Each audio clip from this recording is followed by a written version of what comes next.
हाय दोस्तों, और स्वागत है आप सभी का न्यू अकेडमी के एक नई वीडियो में। आज हम आपको Indian institute of technology Roorkee के पीएचडी एडमिशन्स के बारे में पूरी जानकारी देंगे, जो स्प्रिंग सेमेस्टर 2025-26 के लिए है।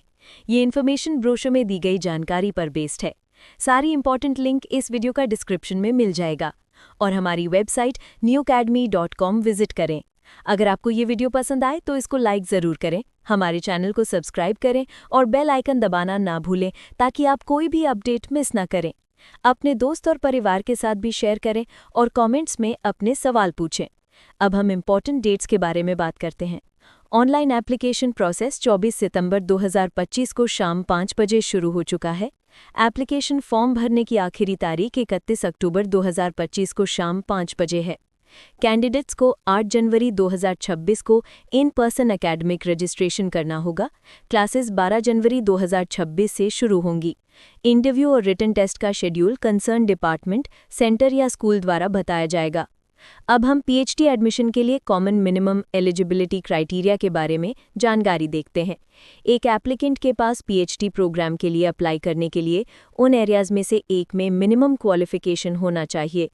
मास्टर्स डिग्री वाले एप्लीकेंट्स के लिए जनरल, जेनईडब्ल्यूएस और ओबीसी कैटेगरी के लिए 10 पॉइंट स्केल पर मिनिमम सीजीपीए 6.0 या 60% मार्क्स होने चाहिए।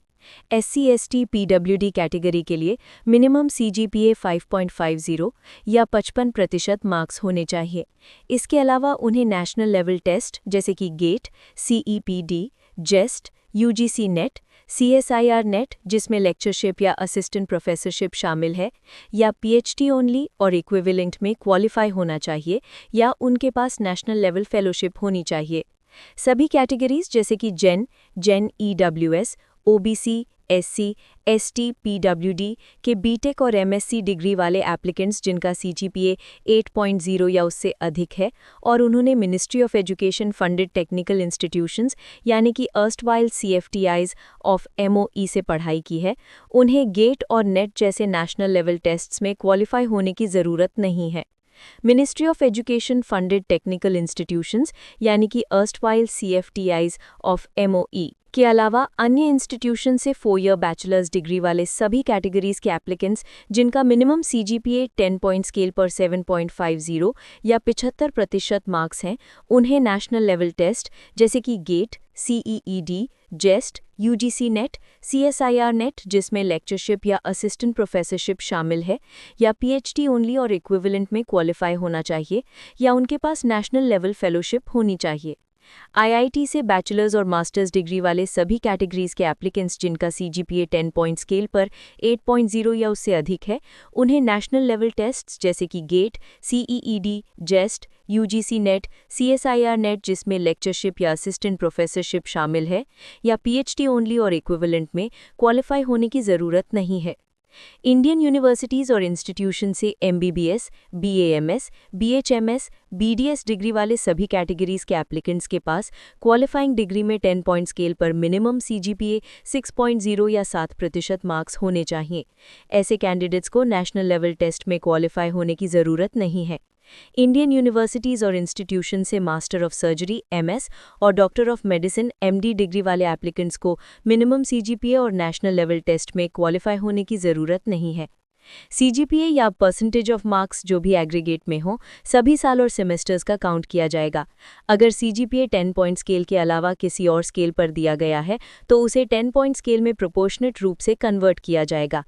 नेशनल लेवल टेस्ट में क्वालिफाई होने की ज़रूरत आईआईएससीआर और पीआईआईएससीआर और पीआईआईएससीआर कैटेगरी के कैंडिडेट्स पर लागू नहीं होती है।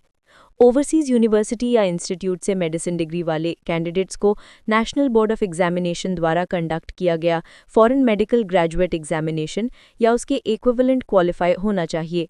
फाइनल ईयर के स्टूडेंट्स जो रजिस्ट्रेशन की तारीख से पहले अपनी क्वालिफाइंग एग्जाम की सभी ज़रूरतों को जिसमें बैक पेपर, सप्लीमेंट्री और वाइवा वो शामिल हैं पूरा कर लेंगे, वो भी अप्लाई कर सकते हैं।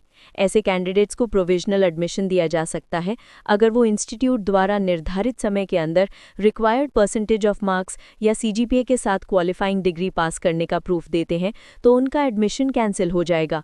अगर कोई कैंडिडेट रजिस्ट्रेशन की तारीख के बाद किसी भी हिस्से में क्वालिफाइंग एग्जामिनेशन दे रहा है तो उसे 2025-26 के एडमिशन के लिए क्वालिफाइड नहीं माना जाएगा। Overseas citizen of India (OCI) और person of Indian origin (PIO) status वाले कैंडिडेट्स को इंडियन नेशनल्स के बराबर जनरल कैटेगरी में माना जाएगा। DST इंस्पायर स्कीम के तहत सिलेक्ट हुए कैंडिडेट्स को डिपार्टमेंटल, सेंटर और स्कूल PhD सिलेक्शन प्रोसीजर के माध्यम से प्रोविजनल एडमिशन के लिए कंसिडर किया जा सकता है। ऐसे कैंडिडेट्स को फंडिंग एजेंसी से अपना inspire fellowship final offer initial joining की तारीख से 18 महीने के अंदर इंस्टीट्यूट में सबमिट करना होगा, नहीं तो उनका प्रोविजनल एडमिशन अपने आप कैंसिल हो जाएगा। OBC, NCL और economically weaker sections EWS category के कैंडिडेट्स को एप्लीकेशन सबमिट करते समय 31 मार्च 2025 के बाद जारी किया गया वैलिड सर्टिफिकेट जो GOI द्वारा जारी किया गया हो, उसकी कॉपी सबमिट करना ज़रूरी है।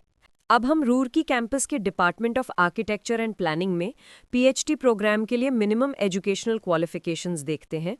एप्लीकेंट्स के पास आर्किटेक्चर या प्लानिंग में बैचलर्स डिग्री के बाद किसी भी स्पेशलाइजेशन में मास्टर्स डिग्री होनी चाहिए, या सिविल इंजीनियरिंग में बैचलर्स डिग्री के बाद प्लानिंग के किसी भी स्पेशलाइजेशन में मास्टर्स डिग्री होनी चाहिए, या उनके पास B.Arch और B प्लानिंग की डिग्री होनी चाहिए। अब हम department of bio sciences and bio engineering में PhD एडमिशन के लिए मिनिमम एजुकेशनल क्वालिफिकेशंस देखेंगे। स्ट्रक्चरल एंड कॉम्प्यूटेशनल बायोलॉजी के लिए आपके पास साइंस के किसी भी डिसिप्लिन में मास्टर्स डिग्री होनी चाहिए, या फॉर या bachelors in any related areas of biological sciences जैसे कि बायोलॉजी, बायोटेक्नोलॉजी, बायोसाइंस और related areas with biology as a subject, या MBBS होना चाहिए। या इंजीनियरिंग, फार्मेसी और रिलेटेड डिसिप्लिन्स में बैचलर्स और मास्टर्स डिग्री होनी चाहिए। सेल एंड मॉलिक्यूलर बायोलॉजी के लिए आपके पास मास्टर्स डिग्री और 4 year bachelors in any related areas of biological sciences जैसे कि बायोलॉजी, बायोटेक्नोलॉजी, बायोसाइंस और related areas with biology as a subject, या MBBS होना चाहिए। या इंजीनियरिंग में बैचलर्स और मास्टर्स डिग्री होनी चाहिए। इसके अलावा MD और MS इन आयुर्वेदा, M.Pharm या MVSC वाले भी एलिजिबल हैं। बायोलॉजिकल इंजीनियरिंग के लिए आपके पास B.Tech 4 years आफ्टर 12th और M.Tech होनी चाहिए जिसमें मैथमेटिक्स 12th लेवल पर एक सब्जेक्ट हो। अब हम डिपार्टमेंट ऑफ सिविल इंजीनियरिंग के लिए मिनिमम एजुकेशनल क्वालिफिकेशंस देखते हैं। आपके पास सिविल इंजीनियरिंग में बैचलर्स डिग्री होनी चाहिए, या सिविल इंजीनियरिंग में बैचलर्स डिग्री और डिपार्टमेंट के रिसर्च एरियाज जैसे कि environmental, geomatics, geotechnical, hydraulics, structural और ट्रांसपोर्टेशन में मास्टर्स डिग्री होनी चाहिए। या किसी भी ब्रांच ऑफ इंजीनियरिंग में बैचलर्स डिग्री और सिविल इंजीनियरिंग के ग्रुप्स के रेलेवेंट रिसर्च एरियाज में मास्टर्स डिग्री होनी चाहिए जिसमें बैचलर्स लेवल पर मैथमेटिक्स हो। या किसी भी ब्रांच ऑफ इंजीनियरिंग में बैचलर्स और मास्टर्स डिग्री होनी चाहिए जिसमें डिपार्टमेंट के ग्रुप्स के रेलेवेंट रिसर्च एरियाज में 8 साल का वर्क एक्सपीरियंस हो। जियोमैटिक्स इंजीनियरिंग ग्रुप के लिए MCA जिसमें बैचलर्स लेवल पर मैथमेटिक्स एक सब्जेक्ट हो भी अप्लाई करने के लिए एलिजिबल है। अब हम डिपार्टमेंट ऑफ केमिकल इंजीनियरिंग के लिए मिनिमम एजुकेशनल क्वालिफिकेशंस देखते हैं। आपके पास B.Tech और M.Tech और MSc और BS 4 ईयर और equivalent degree chemical engineering, chemical technology या एलाइड इंजीनियरिंग एंड साइंसेज जैसे कि civil, energy, environment, food, mechanical, materials and metallurgy, paper, petroleum, polymer, biotechnology, chemical sciences, chemistry, mathematics, physics, pharmaceutical etcetera में होनी चाहिए जिसमें under graduate level पर mathematics subject हो। अब हम डिपार्टमेंट ऑफ केमिस्ट्री के लिए मिनिमम एजुकेशनल क्वालिफिकेशंस देखते हैं। आपके पास MSc और equivalent degree chemistry, physics, applied chemistry, industrial chemistry, pharmaceutical chemistry या बायोकेमिस्ट्री में होनी चाहिए, या polymer technology, chemical science and technology, chemical engineering में B.Tech होनी चाहिए, या chemistry, chemical sciences, physics, physical sciences में BS डिग्री 4 ईयर होनी चाहिए। अब हम department of computer science and engineering के लिए मिनिमम एजुकेशनल क्वालिफिकेशंस देखते हैं। आपके पास information technology, computer science and engineering, software engineering, AI and data science और इक्विवेलेंट में ME और M.Tech होनी चाहिए, या electrical engineering, electronics and communications engineering और इक्विवेलेंट में M.Tech और ME होनी चाहिए, या computer science and engineering, information technology, mathematics and computing और इक्विवेलेंट में BE और B.Tech होनी चाहिए, या मैथमेटिक्स इलेक्ट्रॉनिक्स एंड कंप्यूटिंग और इक्विवेलेंट में 5 इयर्स इंटीग्रेटेड BS MS होनी चाहिए। गेट पेपर क्वालिफिकेशन CS और EC में होनी चाहिए। अब हम डिपार्टमेंट ऑफ डिज़ाइन के लिए मिनिमम एजुकेशनल क्वालिफिकेशंस देखते हैं। आपके पास MDes और MTech और MArch होनी चाहिए, या डिज़ाइन में बैचलर्स डिग्री के बाद किसी भी स्पेशलाइजेशन में मास्टर्स डिग्री होनी चाहिए, या MIM masters in management MBA और इक्विवेलेंट होनी चाहिए, या साइंस में मास्टर्स डिग्री और इंजीनियरिंग टेक्नोलॉजी आर्किटेक्चर में बैचलर्स डिग्री जो एकेडमिक बैकग्राउंड और स्पेशल इंटरेस्ट्स के अनुरूप रिसर्च एरियाज के लिए कंसिडर की जा सकती है। अब हम department of electronics and communication engineering के लिए मिनिमम एजुकेशनल क्वालिफिकेशंस देखते हैं। आपके पास micro electronics, VLSI, microwaves, communication systems, control systems, instrumentation, circuits and systems, computer science और इक्विवेलेंट में ME और MTech होनी चाहिए, या electronics and communication, electrical engineering, computer science and engineering और इक्विवेलेंट में BE और BTech होनी चाहिए, या physics, instrumentation, electronics, computer science and engineering और इक्विवेलेंट में MSc होनी चाहिए। अब हम डिपार्टमेंट ऑफ अर्थक्वेक इंजीनियरिंग के लिए मिनिमम एजुकेशनल क्वालिफिकेशंस देखते हैं। आपके पास सिविल इंजीनियरिंग, अर्थक्वेक इंजीनियरिंग में BTech और MTech और इक्विवेलेंट डिग्री होनी चाहिए, या इंजीनियरिंग, सीज़मोलॉजी एंड सीज़मोटेक्टोनिक्स में रिसर्च एरियाज के लिए जियोफिजिक्स, फिजिक्स, मैथमेटिक्स, जियोलॉजी में MSc और MTech और MSc टेक और MTech और MS और इंटीग्रेटेड MTech और इंटीग्रेटेड MSc डिग्री होनी चाहिए। अब हम डिपार्टमेंट ऑफ अर्थ साइंसेज के लिए मिनिमम एजुकेशनल क्वालिफिकेशंस देखते हैं। आपके पास geology, geophysics, applied geology, applied geophysics, geological technology, geophysical technology, geo sciences, applied geo sciences, petroleum geology, petroleum geophysics, earth sciences में MSc और MSc टेक और MTech और MS और इंटीग्रेटेड MTech और इंटीग्रेटेड MSc डिग्री होनी चाहिए। अब हम डिपार्टमेंट ऑफ इलेक्ट्रिकल इंजीनियरिंग के लिए मिनिमम एजुकेशनल क्वालिफिकेशंस देखते हैं। आपके पास इलेक्ट्रिकल इंजीनियरिंग में BTech और MTech और इक्विवेलेंट डिग्री होनी चाहिए, या electronics and communication, electronics, instrumentation, electronics and instrumentation, instrumentation and control engineering में BTech और MTech और इक्विवेलेंट डिग्री होनी चाहिए, या AI से रिलेटेड स्पेशलाइजेशंस जिसमें कंप्यूटर साइंस में BTech और MTech और इक्विवेलेंट डिग्री MSc मैथ्स और MSc फिजिक्स शामिल हैं, उन्हें भी कंसिडर किया जाएगा। अब हम department of humanities and social sciences के लिए मिनिमम एजुकेशनल क्वालिफिकेशंस देखते हैं। आपके पास MA और इक्विवेलेंट डिग्री होनी चाहिए, या साइंस में मास्टर्स डिग्री या इंजीनियरिंग टेक्नोलॉजी में ग्रेजुएट डिग्री जिसमें 60% मार्क्स या इक्विवेलेंट ग्रेड हो, जो एकेडमिक बैकग्राउंड और स्पेशल इंटरेस्ट्स के अनुरूप रिसर्च एरियाज के लिए कंसिडर की जा सकती है। अब हम डिपार्टमेंट ऑफ हाइड्रोलॉजी के लिए मिनिमम एजुकेशनल क्वालिफिकेशंस देखते हैं। आपके पास डिपार्टमेंट के रेलेवेंट रिसर्च एरियाज में किसी भी मास्टर्स डिग्री या इक्विवेलेंट होनी चाहिए, जैसे कि civil engineering, agriculture engineering, hydrology, environmental engineering, water resources, chemical engineering, या geology, geophysics, soil science, forestry और natural resources, atmospheric sciences, environmental sciences, disaster mitigation and management में मास्टर्स डिग्री होनी चाहिए जिसमें बैचलर्स लेवल पर मैथमेटिक्स हो, या in service candidates जिनके पास इंजीनियरिंग की किसी भी ब्रांच में मास्टर्स डिग्री है और डिपार्टमेंट के रेलेवेंट रिसर्च एरियाज में 4 साल का वर्क एक्सपीरियंस है, वो भी एलिजिबल हैं। अब हम department of hydro and renewable energy के लिए मिनिमम एजुकेशनल क्वालिफिकेशंस देखते हैं। आपके पास civil, electrical, mechanical, industrial, chemical, electronics, computer, agriculture, environmental, biotechnology, instrumentation engineering और इक्विवेलेंट एंड रिलेटेड डिसिप्लिन्स में BTech और MTech और इक्विवेलेंट होनी चाहिए, या डिपार्टमेंट के रिसर्च एरियाज के अनुरूप डिसिप्लिन्स में MSc होनी चाहिए। अब हम डिपार्टमेंट ऑफ मैनेजमेंट स्टडीज़ के लिए मिनिमम एजुकेशनल क्वालिफिकेशंस देखते हैं। आपके पास BE और BTech और इक्विवेलेंट, ME और MTech और इक्विवेलेंट क्वालिफिकेशंस होनी चाहिए, या MSc और MA और MCom होनी चाहिए, या मास्टर्स इन मैनेजमेंट और MBA और इक्विवेलेंट होनी चाहिए। अब हम डिपार्टमेंट ऑफ मैथमेटिक्स के लिए मिनिमम एजुकेशनल क्वालिफिकेशंस देखते हैं।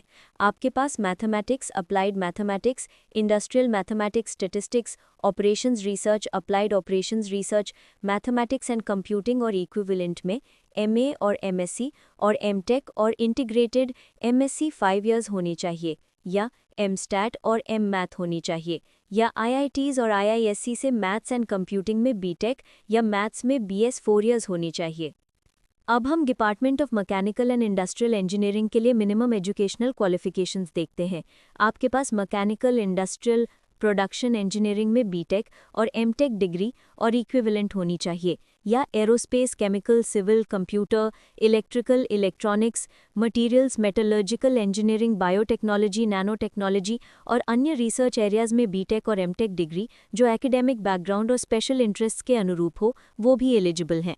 अब हम department of metallurgical and materials engineering के लिए मिनिमम एजुकेशनल क्वालिफिकेशंस देखते हैं।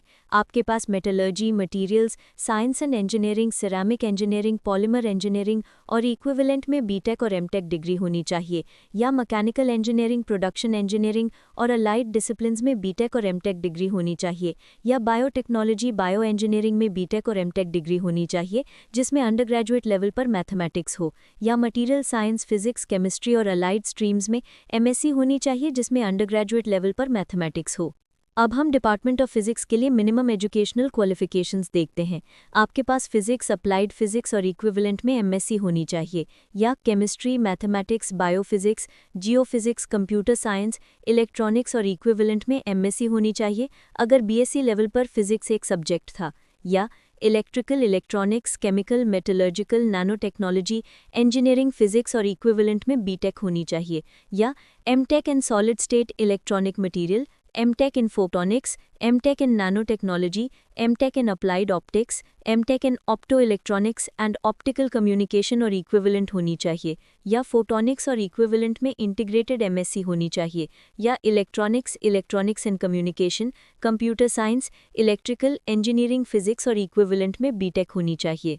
अब हम department of water resources development and management के लिए मिनिमम एजुकेशनल क्वालिफिकेशंस देखते हैं। आपके पास civil, agricultural, environment, electrical, mechanical, chemical, computer, electronics, engineering, architecture and planning और इक्विवेलेंट डिग्री जो डिपार्टमेंट के रिसर्च एरियाज़ के अनुरूप हो उनमें बीई और बीटेक और एमई और एमटेक होनी चाहिए, या agricultural science, natural land and water science, environmental science और इक्विवेलेंट जो डिपार्टमेंट के रिसर्च एरियाज़ के अनुरूप हो उनमें एमएससी डिग्री होनी चाहिए जिसमें बैचलर्स लेवल पर मैथमेटिक्स हो। अब हम centre for transportation system c trans के लिए मिनिमम एजुकेशनल क्वालिफिकेशंस देखते हैं। आपके पास एमटेक और एमआर्च और एम प्लानिंग और एमडेस और एमबीए और equivalent degree civil engineering, mechanical engineering, industrial engineering, production engineering, computer science and engineering, chemical engineering, infrastructure systems, biotechnology, architecture, planning, urban engineering, business administration, automobile engineering में होनी चाहिए। अब हम इंस्टीट्यूट इंस्ट्रूमेंटेशन सेंटर आईआईसी के लिए minimum educational qualifications देखते हैं। आपके पास physics, applied physics, material science, chemistry, electronics and nano technology, biological sciences, life sciences और रिलेटेड में एमएससी होनी चाहिए जिसमें नेट और गेट हो, या MTech computer science, biotechnology, nano technology, material science और इक्विवेलेंट होनी चाहिए जिसमें नेट और गेट हो, या BTech engineering physics EC CS biotechnology होनी चाहिए जिसमें नेट और गेट हो। अब हम centre for excellence in disaster mitigation and management के लिए मिनिमम एजुकेशनल क्वालिफिकेशंस देखते हैं। आपके पास disaster mitigation and management civil engineering, geomatics engineering, mechanical and industrial engineering, chemical engineering, computer science and engineering, MArch and M planning और equivalent में MTech होनी चाहिए, या geological technology, geophysical technology, earth system science and engineering, atmospheric ocean science and technology, bio sciences and bio engineering और equivalent में MTech होनी चाहिए जिसमें बैचलर्स इन इंजीनियरिंग और टेक्नोलॉजी और sciences with mathematics as a subject in at least 1 semester हो, या disaster management, geology, geophysics, atmospheric and ocean sciences, bio sciences, biotechnology और इक्विवेलेंट में एमएससी होनी चाहिए जिसमें bachelors in sciences with mathematics as a subject in 1 semester हो, या MBA और एमसीए जिसमें बैचलर्स इन इंजीनियरिंग, टेक्नोलॉजी और sciences with mathematics as a subject in at least 1 semester होनी चाहिए। अब हम सेंटर फॉर नैनो टेक्नोलॉजी के लिए मिनिमम एजुकेशनल क्वालिफिकेशंस देखते हैं। आपके पास nano technology, metallurgy, chemical, polymer, mechanical, biotechnology, engineering physics, engineering chemistry, electronics, electrical, computer science and engineering, civil, energy, environmental, agriculture और इक्विवेलेंट में बीई और बीटेक और एमई और एमटेक होनी चाहिए, या साइंस और इंजीनियरिंग में एमएससी और इंटीग्रेटेड एमएससी और एमएस होनी चाहिए, या बी फार्म और एम फार्म होनी चाहिए, या एमबीबीएस और एमडी और बीडीएस और एमडीएस और इक्विवेलेंट होनी चाहिए। अब हम centre for photonics and quantum communication technology के लिए मिनिमम एजुकेशनल क्वालिफिकेशंस देखते हैं। आपके पास electronics and communication, computer science, electrical, photonics, opto electronics and optical communication और इक्विवेलेंट में एमटेक होनी चाहिए, या physics, applied physics, electronics, photonics, computer science और इक्विवेलेंट में एमएससी होनी चाहिए, या फिजिक्स BS-MS और BS 4 years और अप्लाइड फिजिक्स और इक्विवेलेंट होनी चाहिए, या फिजिक्स और फोटोनिक्स और इक्विवेलेंट में इंटीग्रेटेड एमएससी होनी चाहिए, या electronics and communication, computer science, electrical, engineering, physics और इक्विवेलेंट में बीटेक होनी चाहिए। अब हम international centre of excellence for dams के लिए मिनिमम एजुकेशनल क्वालिफिकेशंस देखते हैं। आपके पास dam safety and rehabilitation, hydrology, water resources engineering, hydraulics, geotechnical engineering, earthquake engineering, geomatics engineering, geology, geophysics, masters in architecture, masters in planning और equivalent में masters degree होनी चाहिए, या civil, mechanical, industrial, production engineering और equivalent में BTech और MTech होनी चाहिए। अब हम सेंटर फॉर सस्टेनेबल एनर्जी के लिए मिनिमम एजुकेशनल क्वालिफिकेशंस देखते हैं। आपके पास बीआर्क और एमआर्क और बी प्लान और एम प्लान और यूआरपी और बीई और बीटेक और एमई और एमटेक और एमएससी इंजीनियरिंग एंड साइंस की किसी भी ब्रांच में। अब हम centre for Indian knowledge system के लिए मिनिमम एजुकेशनल क्वालिफिकेशंस देखते हैं। आपके पास सेंटर के रिसर्च एरियाज जैसे कि इंडियन पर्सपेक्टिव से wellness, Indic mind and sciences, psychology and cognitive sciences, Indian medicine and health, Indic perspective से physical, mathematical and engineering sciences और इंडिक पर्सपेक्टिव से humanities, arts, management and social sciences के अनुरूप किसी भी डिसिप्लिन में bachelors degree 4 years या masters degree होनी चाहिए। अब हम Mehta family school of data science and artificial intelligence के लिए मिनिमम एजुकेशनल क्वालिफिकेशंस देखते हैं। आपके पास engineering including data science, AI and ML के किसी भी ब्रांच में बैचलर्स डिग्री होनी चाहिए, या mathematics and computing, mathematics, economics में BS 4 years होनी चाहिए, या एमटेक और ME और इक्विवेलेंट होनी चाहिए, या science, mathematics, statistics, operations research, actuarial science में बैचलर्स डिग्री के बाद किसी भी स्पेशलाइजेशन में मास्टर्स डिग्री होनी चाहिए, या MIM, masters in management, MBA, MArch और इक्विवेलेंट होनी चाहिए जिसमें ग्रेजुएशन लेवल पर मैथमेटिक्स या स्टैटिस्टिक्स हो, या MBBS के बाद MD और MS और इक्विवेलेंट होनी चाहिए। अब हम department of applied mathematics and scientific computing के लिए मिनिमम एजुकेशनल क्वालिफिकेशंस देखते हैं।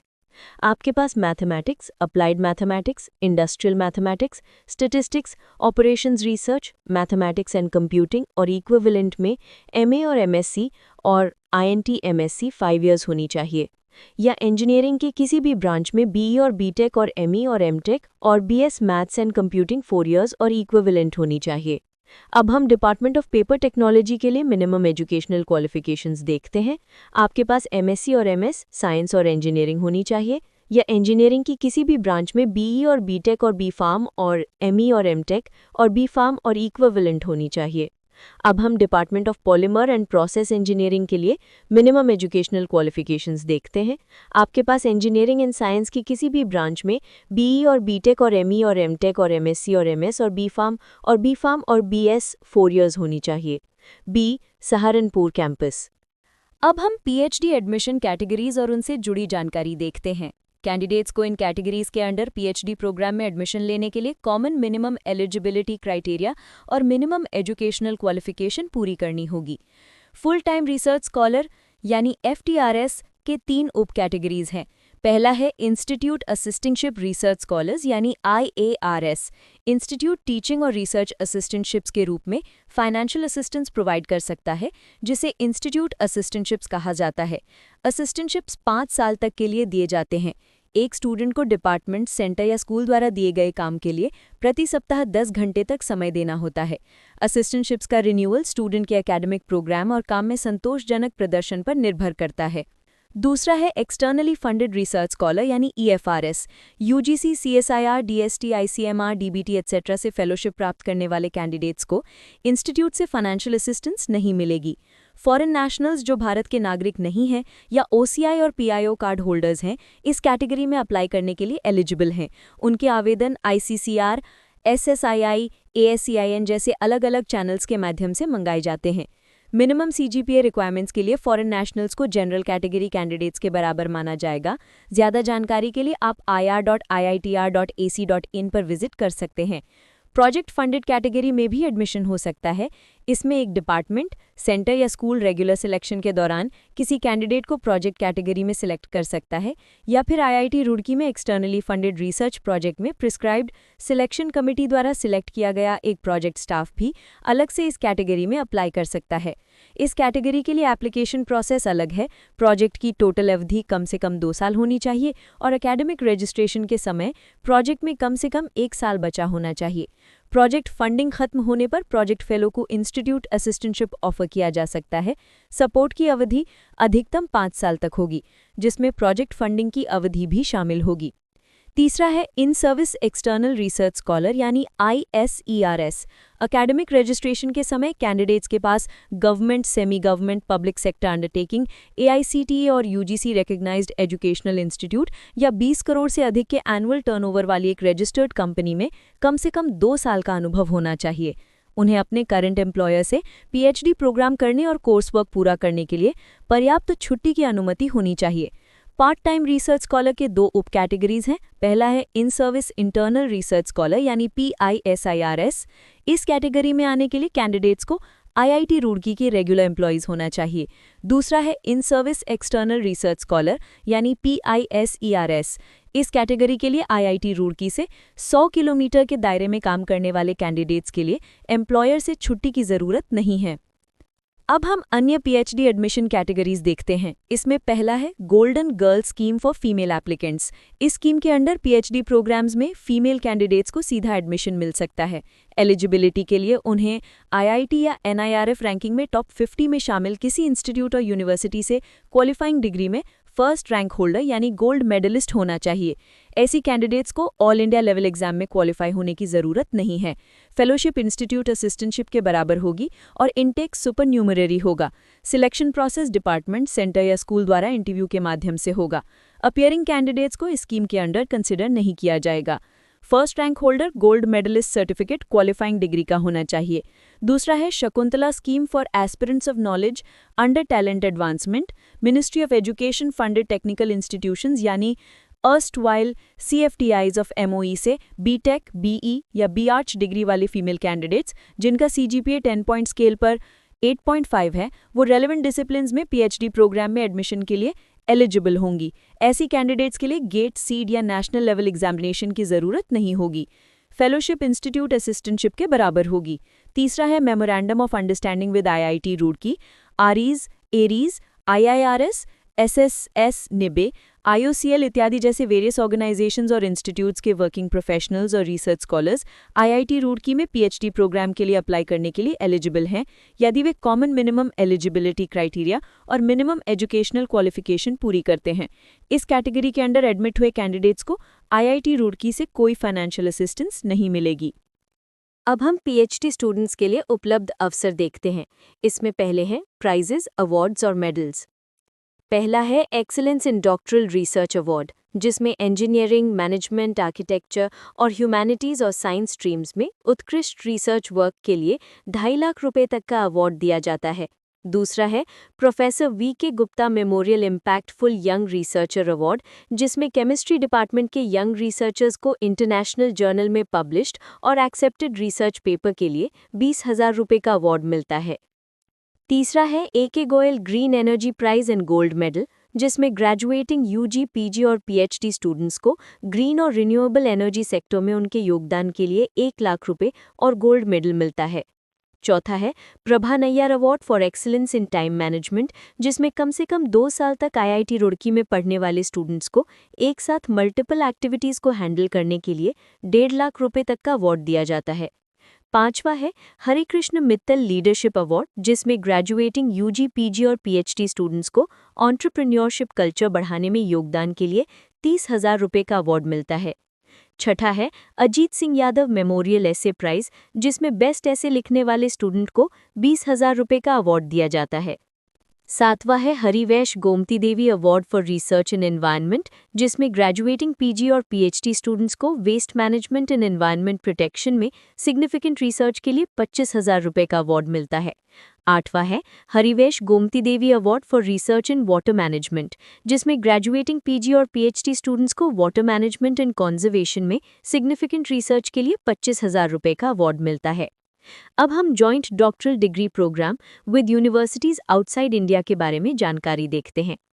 पीएचडी स्टूडेंट्स अपने सुपरवाइजर से कंसल्ट करके जॉइंट डॉक्टरल डिग्री प्रोग्राम में एनरोल हो सकते हैं।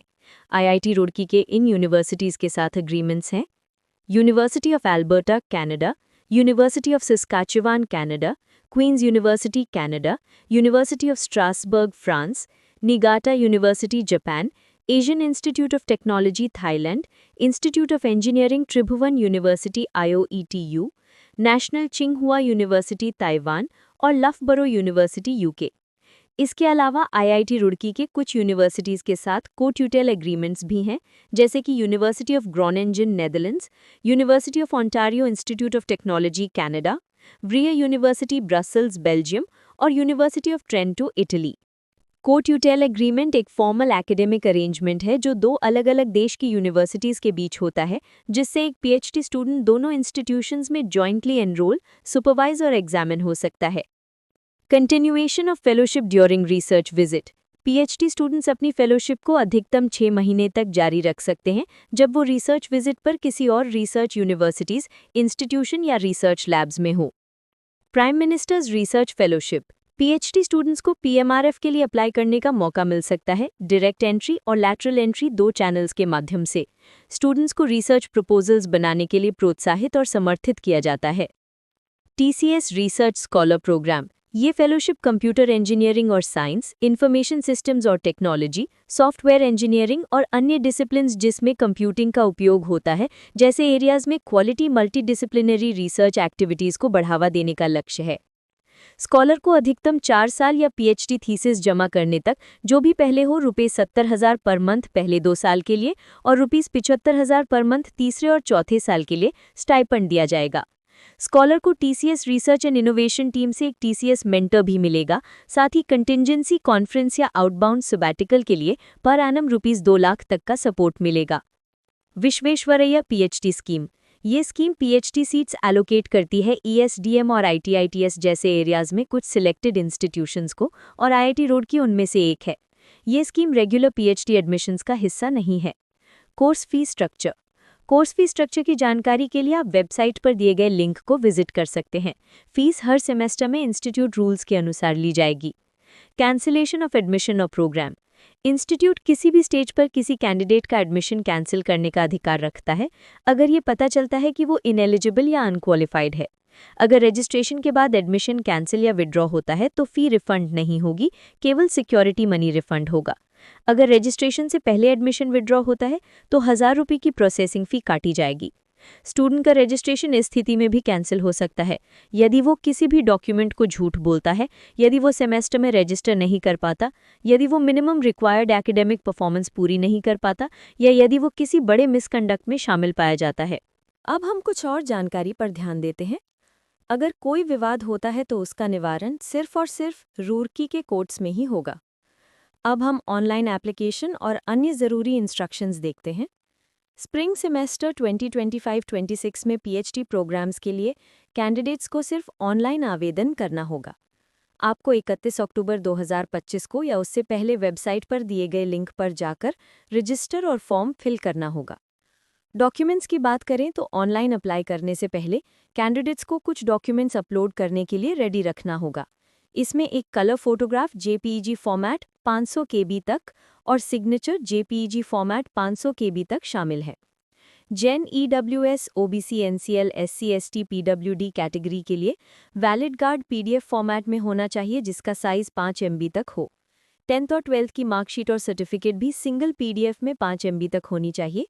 बैचलर्स डिग्री और प्रोविजनल सर्टिफिकेट और मार्कशीट भी सिंगल PDF में 5 MB तक होनी चाहिए। मास्टर्स डिग्री और प्रोविजनल सर्टिफिकेट और मार्कशीट भी सिंगल PDF में 5 MB तक अगर एप्लीकेबल हो तो अपलोड करना होगा। इन सर्विस कैंडिडेट्स के लिए एक्सपीरियंस सर्टिफिकेट और annexure 2 no objection certificate single PDF में 5 MB तक होना चाहिए। गेट, नेट, स्कोर कार्ड और फेलोशिप अवार्ड लेटर अगर एप्लीकेबल हो भी सिंगल PDF में 5 MB तक अपलोड करना होगा। Golden girl scheme for females के लिए फर्स्ट रैंक या गोल्ड मेडल का सर्टिफिकेट इंस्टीट्यूट या यूनिवर्सिटी द्वारा जारी किया गया 5 MB तक होना चाहिए। अगर कोई सर्टिफिकेट उपलब्ध ना हो तो एनेक्स्चर 1 में दी गई अंडरटेकिंग अपलोड करना होगा जिसका साइज 5 MB तक हो। ये ध्यान रखें कि कोई भी पासवर्ड प्रोटेक्टेड डॉक्यूमेंट सबमिट ना करें, अन्यथा एप्लीकेशन स्वीकार नहीं किया जाएगा। अब हम ऑनलाइन एप्लीकेशन फॉर्म भरने के स्टेप्स देखते हैं। सबसे पहले आपको URL एक्सेस करना होगा, फिर रजिस्टर और साइन इन करें, उसके बाद अप्लाई ऑनलाइन पर क्लिक करें। एप्लीकेशन फॉर्म कंप्लीट करें, ऑनलाइन फ़ी पे करें, एप्लीकेशन फॉर्म डाउनलोड करें और एप्लीकेशन सीक्वेंस नंबर नोट कर लें। कैंडिडेट्स को सिर्फ ऑनलाइन अप्लाई करना है, हार्ड कॉपी भेजने की ज़रूरत नहीं है। आप अपने रिकॉर्ड के लिए submitted online application form download कर सकते हैं। एप्लीकेशन सीक्वेंस नंबर जो डाउनलोडेड फॉर्म पे जेनरेट होगा वो फ्यूचर में सभी कॉरेस्पॉन्डेंस के लिए उपयोग किया जाएगा। एडमिशन प्रोसेस IIT रुड़की के नियम और कानून के अनुसार ही होगा। एप्लीकेंट्स को सलाह दी जाती है कि वो ऑनलाइन अप्लाई करने से पहले इस इन्फॉर्मेशन ब्रोशर में दी गई हर एक इंस्ट्रक्शन को ध्यान से पढ़ें। अब हम एप्लीकेशन फ़ी की बात करते हैं। ये नॉन रिफंडेबल है। हर डिपार्टमेंट, सेंटर और स्कूल के लिए फ़ी अलग से देनी होगी। जनरल, जेन, EWS और OBC NCL कैटेगरी के लिए फ़ी 500 रुपये है और SC ST PWD के लिए 250 रुपये है। फ़ी का भुगतान सिर्फ नेट बैंकिंग और डेबिट क्रेडिट कार्ड के माध्यम से ही किया जा सकता है। बैंक के नियम अनुसार एडिशनल चार्जेस लग सकते हैं। अगर कोई कैंडिडेट एक से अधिक डिपार्टमेंट, सेंटर और स्कूल में अप्लाई करता है तो हर डिपार्टमेंट, सेंटर और स्कूल के लिए अलग से एप्लीकेशन फ़ी भरनी होगी। अब हम कुछ अन्य जानकारी और शर्तें देखते हैं। सिलेक्शन प्रोसेस पूरी तरह से मेरिट पर आधारित है। शॉर्टलिस्टेड कैंडिडेट्स को रिटन टेस्ट और या इंटरव्यू की तिथि कंसर्न डिपार्टमेंट, सेंटर और स्कूल द्वारा बताई जाएगी और ये तिथियां उनके पोर्टल पर भी अपलोड की जाएंगी। सिर्फ मिनिमम एजुकेशनल क्वालिफिकेशन होने से इंटरव्यू के लिए बुलाया जाएगा ये ज़रूरी नहीं है। इंस्टीट्यूट के डिपार्टमेंट, सेंटर्स और स्कूल्स को कैंडिडेट्स की संख्या को क्वालिफिकेशंस और या एक्सपीरियंस के आधार पर इंटरव्यू के लिए सीमित करने का अधिकार है। आप एक या एक से अधिक डिपार्टमेंट, सेंटर्स और स्कूल्स में सिंगल ऑनलाइन एप्लीकेशन के माध्यम से अप्लाई कर सकते हैं। ऑनलाइन एप्लीकेशन भरते समय सभी जानकारी ध्यान से भरें। आवेदन में दी गई जानकारी और डॉक्यूमेंट्स की सच्चाई के लिए सिर्फ कैंडिडेट जिम्मेदार होगा। कैंडिडेट्स को अपना CGPA और परसेंटेज ऑफ मार्क्स जैसा उनके इंस्टीट्यूट या कॉलेज ने जारी किया है वैसा ही भरना चाहिए। CGPA को परसेंटेज में कन्वर्ट ना करें और वाइस वर्सा। अधूरा एप्लीकेशन स्वीकार नहीं किया जाएगा। ऑनलाइन आवेदन अंतिम और बाइंडिंग माना जाएगा और इसमें करेक्शन की कोई रिक्वेस्ट स्वीकार नहीं की जाएगी। एप्लीकेशन जमा करने की अंतिम तिथि को बढ़ाया नहीं जाएगा। IIT रुड़की ऑनलाइन एप्लीकेशन या फ़ी पेमेंट में टेक्निकल एरर के लिए जिम्मेदार नहीं होगा, इसलिए आखिरी तिथि का इंतजार ना करें और समय से पहले आवेदन जमा कर दें। एडमिशन सीट्स की उपलब्धता स्पेशलाइजेशन में फैकल्टी और इंस्टीट्यूट असिस्टेंटशिप पर निर्भर करेगा। स्टूडेंट्स इंस्टीट्यूट के नियम और कानून के अधीन होंगे। इंस्टीट्यूट को किसी भी स्टेज पर किसी भी कैंडिडेट का एडमिशन कैंसिल करने का अधिकार है यदि वो इनएलिजिबल या अनक्वालिफाइड पाया जाता है। अगर कोई विवाद होता है तो उसका निवारण सिर्फ और सिर्फ रुड़की के एक्सक्लूसिव ज्यूरिसडिक्शन में होगा। इंस्टीट्यूट को किसी भी समय डॉक्यूमेंट्स को वेरीफाई करने का अधिकार है। अगर डॉक्यूमेंट्स झूठे पाए जाते हैं तो एडमिशन कैंसिल कर दिया जाएगा और कानूनी कार्यवाही शुरू की जाएगी। सिर्फ अप्लाई करने, शॉर्टलिस्ट होने या इंटरव्यू में शामिल होने से एडमिशन ऑफर होने की गारंटी नहीं है। किसी और डिपार्टमेंट में कैंडिडेचर कंसिडर करने की रिक्वेस्ट स्वीकार नहीं की जाएगी। सभी कॉरेस्पॉन्डेंस इंस्टीट्यूट द्वारा आपके दिए गए ईमेल एड्रेस पर ही होगी, इसलिए करेक्ट और एक्टिव ईमेल एड्रेस भरें। टेस्ट, इंटरव्यू और अन्य अपडेट्स की जानकारी डिपार्टमेंट, सेंटर और स्कूल की वेबसाइट पर ही अपलोड की जाएगी। अलग से कोई कम्युनिकेशन नहीं होगा। कैंडिडेट्स को ये सुनिश्चित करना चाहिए कि वो सभी एलिजिबिलिटी शर्तें पूरी करते हैं। उनका एडमिशन प्रोविजनल होगा और उसकी पुष्टि तभी होगी जब वो एलिजिबिलिटी शर्तें पूरी करते हैं। सिर्फ कॉल लेटर मिलने का मतलब ये नहीं है कि आप एलिजिबल हैं। पॉइंट 9A में बताए गए सभी मैंडेटरी डॉक्यूमेंट्स जैसे फाइनल रिजल्ट्स और प्रोविजनल डिग्री एडमिशन रजिस्ट्रेशन के समय या एकेडमिक कैलेंडर में दी गई आखिरी तिथि तक ओरिजिनल में जमा करने होंगे। इन डॉक्यूमेंट्स को जमा करने में विफल होने पर बिना किसी अन्य नोटिस के एडमिशन कैंसिल कर दिया जाएगा। प्रोविजनली सिलेक्टेड कैंडिडेट्स की लिस्ट इंस्टीट्यूट की वेबसाइट पर अपलोड की जाएगी। एडमिशन के बाद अगर आप किसी और इंस्टीट्यूट, यूनिवर्सिटी या आईआईटी रुड़की के किसी और डिपार्टमेंट में पीएचडी एडमिशन लेते हैं तो आपको तुरंत सूचित करना होगा। ज्वाइन करने के बाद हॉस्टल और मेस की सुविधा उपलब्ध होने पर दी जाएगी। सभी कैंडिडेट्स को सलाह दी जाती है कि वो आगे की जानकारी के लिए इंस्टीट्यूट की वेबसाइट रेगुलर विजिट करते रहें। अब हम रैगिंग के बारे में बात करते हैं। इंस्टीट्यूट में रैगिंग पर प्रतिबंध है और रैगिंग करने वाले को उचित दंड दिया जाएगा।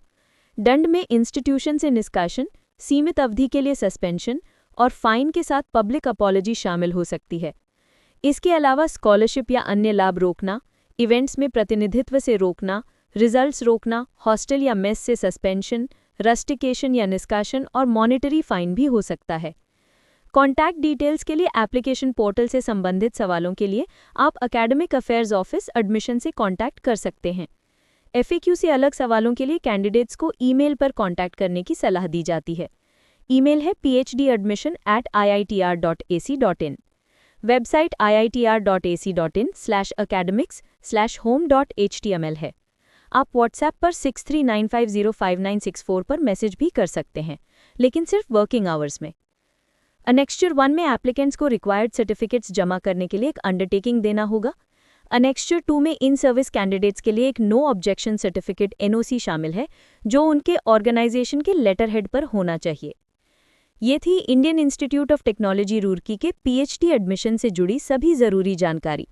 हमें उम्मीद है कि ये वीडियो आपके लिए मददगार साबित हुआ। जल्द ही मिलेंगे अगले वीडियो में, तब तक के लिए धन्यवाद।